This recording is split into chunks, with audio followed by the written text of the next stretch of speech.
aujourd'hui on est un nouveau jour et c'est un jour de vidéo, comme tous les jours en fait.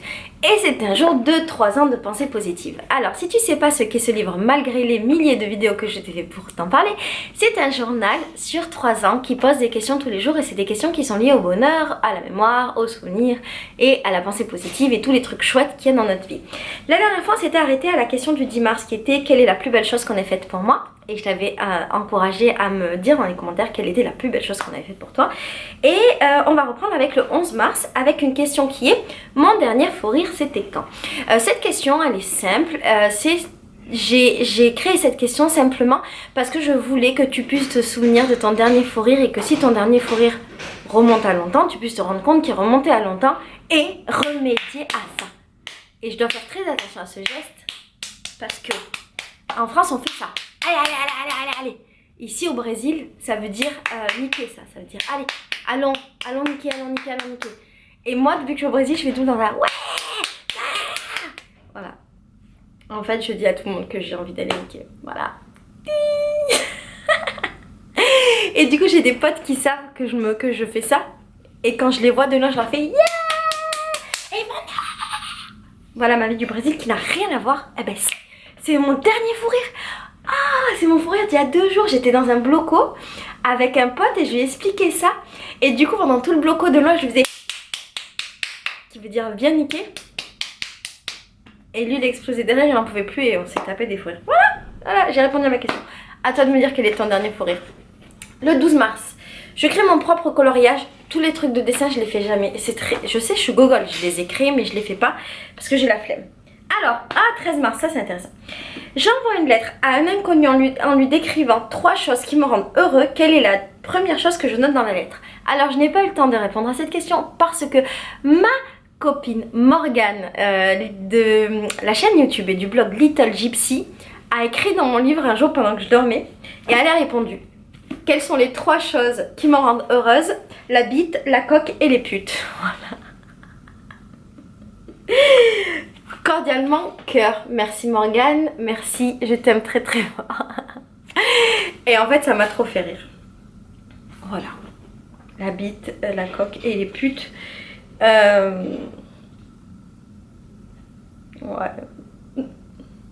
Il y a 2 choses que j'ai jamais expérimentées, donc je ne pourrais pas savoir.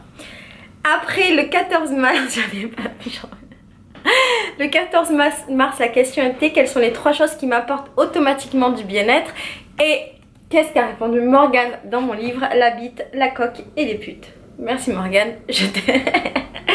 Donc, mis à part la bite, la coque et les putes, si tu pouvais me dire 3 choses qui te rendent qui t'apportent automatiquement du bien-être, ce serait chouette. En fait, j'ai fait cette question parce que je trouvais ça hyper intéressant de pouvoir avoir conscience de ce qui nous apporte du bien-être pour pouvoir utiliser ces choses-là en cas de besoin. Parce que si tu sais pas ce qui t'apporte du bien-être, comme par exemple la bite, la coque ou les putes, et ben quand tu te sens pas bien, tu sais pas à quoi te raccrocher. Ben là, ça te donne une idée.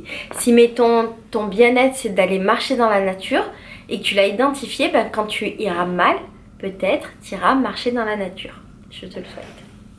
Attends, il y a un truc qui me stresse, c'est que la porte des toilettes du studio où je suis est ouverte et du coup la lumière automatique reste ouverte et ça consomme de l'électricité, je reviens. J'aurai la flemme de monter donc ça va être vide, je te laisse admirer le décor du space.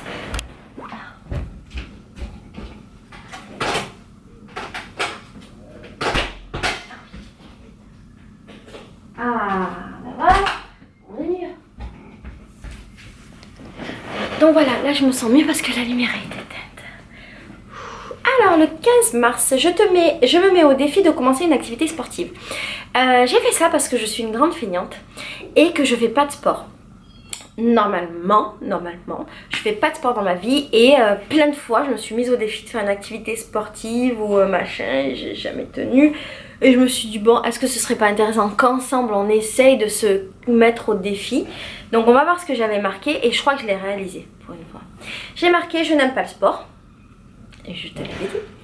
Mais je commence bientôt la danse chez Amigo Danza. Donc Amigo Danza, c'est ma troupe de danse dont je te parlais en vidéo et dont je te parle dans mon journal de danse. J'ai commencé, ça fait 1 mois et demi maintenant. 1 mois et demi et je suis hyper heureuse. Et en fait, effectivement, ça me fait faire du sport. Mais c'est du sport que j'aime. C'est du sport qui pour moi n'est pas vraiment du sport. Donc du coup ça me rend heureuse. Je supporte pas en fait les sports pour rien. Pour moi les sports pour rien, mais c'est pas un jugement. Et si tu fais les sports pour rien dont je vais parler, franchement je te juge pas du tout. C'est juste que ça m'intéresse pas.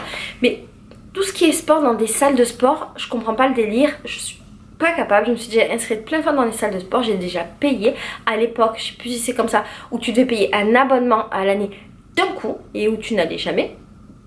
Je l'ai fait plein de fois. Je comprends pas le délire parce qu'en fait, je comprends que c'est compliqué de faire du sport quand on travaille, machin machin. Je comprends pourquoi les gens le font, mais dans ma vie à moi, je comprends pas le délire. Et après, il y a les autres sports, tout ce qui est sport collectif, ça m'intéresse pas tellement. On va croire que j'aime pas les gens, mais ça m'intéresse pas. Le seul sport qui m'intéresse, c'est le tennis, que je pratique plus depuis des années, mais j'avoue, ça c'est un sport que j'aimerais refaire. Et par contre, ce que je fais maintenant, c'est que quand je viens ici, donc je viens en space 3 fois par semaine pour travailler, pour monter mes vidéos et pour tourner mes vidéos, parce que les conditions de travail sont optimale et que ça me fait sortir de ma maison. Je suis restée trop longtemps dans ma petite bulle de Santa Teresa. Je marche pour venir, j'ai à peu près 1 heure de marche.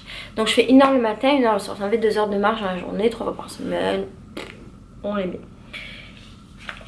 Le 16 mars, quelle est la dernière fois que je me suis sentie submergée d'amour? C'est important de se sentir submergée d'amour et c'est important de se souvenir des moments où on s'est senti submergé d'amour. Moi, ce que j'ai marqué, c'est que je pense qu'ici à Rio, ça m'arrive chaque fois que je suis dans une soirée samba. Ouais, mais ça, je te l'ai dit beaucoup dans beaucoup de vidéos et c'est pas que dans la samba. Il y a un truc assez fort à Rio, c'est qu'il y a beaucoup d'amour qui circule. Et c'est drôle de te parler de ça alors qu'il y a 2 minutes j'étais en train de parler avec une pote à moi qui habite à côté de chez moi et en fait dans la favela qui est collée à mon quartier, enfin qui est quasiment dans mon quartier en fait, il y a une guerre des gangs en ce moment. Et genre samedi, c'était impossible de mettre les pieds dehors parce qu'en fait il y avait des fusillades et il y a des fusillades toute la journée. Et le mois dernier, il y avait encore la guerre des gangs, ça fait un moment qu'elle dure. Et Mara et moi on se demandait pourquoi il y avait tout le temps des pétards toute la journée. Ce n'était pas des pétards, c'était des fusillades. Donc cette ville est submergée d'amour quand il n'y a pas de fusillade et je le ressens et je ressens beaucoup d'amour moi-même pour cette ville et encore ce matin je marchais dans la rue pour venir ici et je me suis sentie submergée d'amour pour Rio. Quand je vois les arcs de Rio, je suis submergée d'amour. Quand je suis en centre-ville, je suis submergée d'amour. Quand je vais à une soirée samba, quand je parle avec des gens, j'adore cette ville, je te jure. J'adore cette ville. Je suis très émue en fait par Rio. C'est incroyable d'être émue par une ville. J'aurais jamais pensé vivre ça.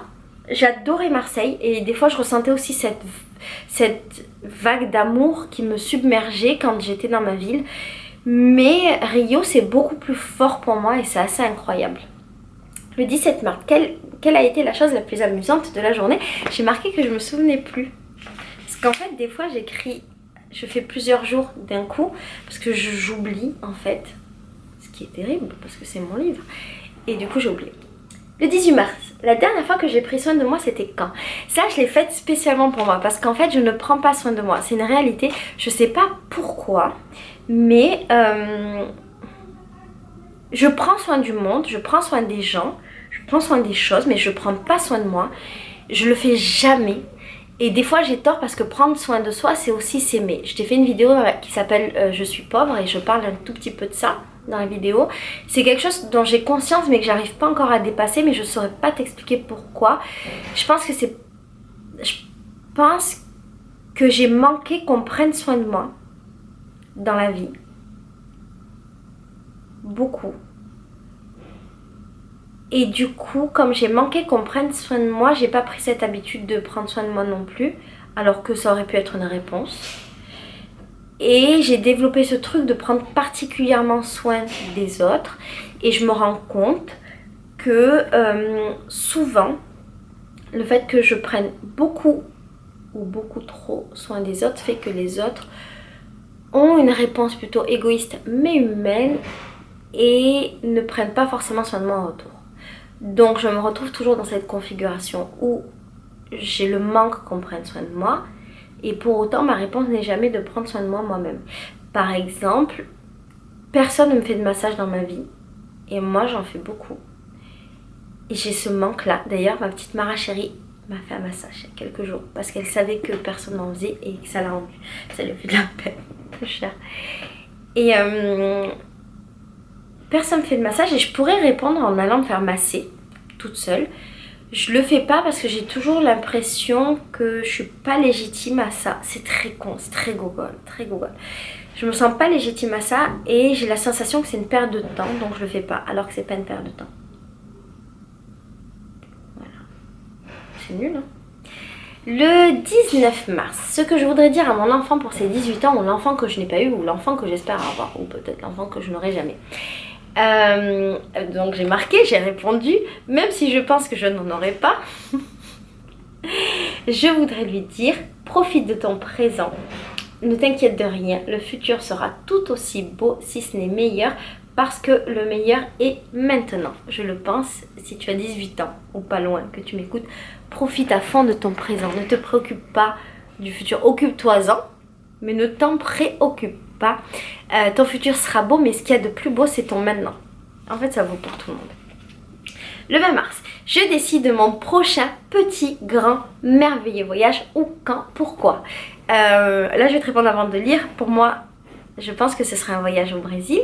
Et j'ai bien envie d'aller du côté d'Ilha Grande, Paraty. En fait, Ilha Grande, c'est une île un peu paradisiaque qui est à 3 heures de chez moi. Et je voyage pas du tout en fait au Brésil parce que je suis très con. Mais je pense que je vais le faire. En fait, ce qui me manquerait pour voyager, j'en ai parlé dans une vidéo qui a dû sortir, c'est que j'aimerais le faire avec des gens que j'aime, ou avec un chéri, ou avec des amis, ou machin. J'ai pas envie de revoyager seule pour l'instant.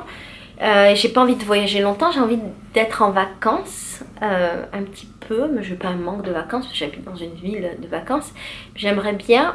J'ai ma copine Renata que tu vois dans toutes mes stories qui change de travail et qui va être libre là pendant 2 mois apparemment. Donc j'espère qu'on va pouvoir organiser ça et ce sera vachement chouette.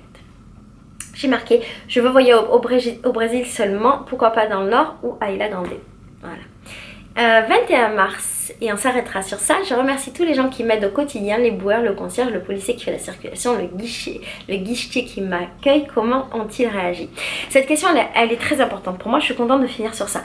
Elle est très importante parce que je me suis rendu compte et je me rends compte tous les jours qu'il y a plein de gens qu'on ne voit pas. C'est un peu des invisibles. Et ces invisibles, c'est tous les gens qui font en sorte que tout fonctionne et que justement on ne les voit pas parce qu'on n'a pas besoin d'eux.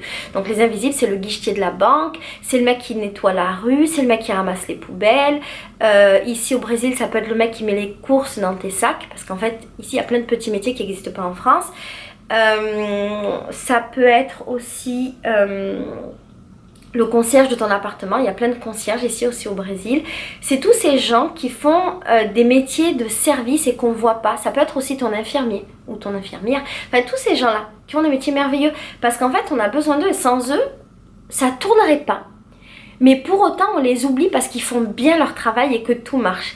Et je pense que c'est important de dire bonjour et surtout de dire merci à tous ces gens là et de leur rappeler à quel point ils sont importants. Et moi c'est ce que je m'efforce de faire tous les jours. Et si j'ai fait cette question là, c'est parce que je voulais partager avec toi cette habitude que j'ai de voir, du moins d'essayer de voir au maximum les gens qu'on ne voit pas. Voilà. Et ici au Brésil, les gens sont particulièrement contents quand on les voit, parce que je pense qu'il y a plus qu'en France, c'est différent. Mais ici en fait, parfois les gens sont un peu ingrats avec les gens qui ont ce genre de petits métiers. Je dis parfois, je l'ai plus ressenti quand j'étais vers São Paulo, au tout début de mon voyage. À Rio c'est différent. Par exemple, si tu es dans la rue et qu'il y a un monsieur super pauvre qui vient, qui ramasse les canettes pour les recycler, les gens vont être hyper gentil avec lui, hyper adorable. Si un clochard, un SDF vient te parler dans la rue, te demande à te serrer la main, te parle, te demande à lui acheter à manger, ici les gens sont hyper gentils avec lui. Moi je trouve qu'en France on est très dédaigneux, qu'on est très hautain avec les gens qui sont pauvres, les gens qui sont dans la rue, on les calcule pas, on leur parle pas. S'ils viennent nous parler, oh mon Dieu, c'est impossible qu'on les touche, machin. Ici, pas du tout. Il y a ce paradoxe qui fait que les gens sont hyper gentils avec les gens nécessiteux, mais les gens qui sont pas nécessiteux mais qui font ces métiers de service, et ben je trouve qu'ils sont assez ignorés. Peut-être que je me trompe, peut-être que je dis des bêtises, mais c'est l'impression que j'ai. Par exemple, c'est assez normal de pas calculer la caissière, de pas calculer la personne qui met les courses dans tes sacs. Moi ça me choque. Et donc, je prends la peine de m'arrêter, de dire bonjour à la caissière, de lui demander si elle a passé une bonne journée, de dire bonjour à la personne qui met les trucs dans mon sac, de lui demander si elle ou il a passé une bonne journée.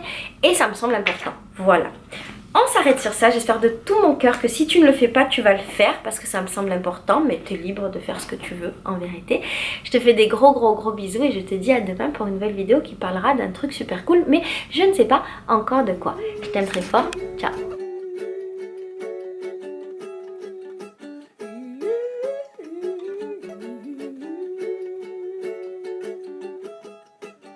O amor é como raio, galopando em desafio, abre fendas, cobre vales.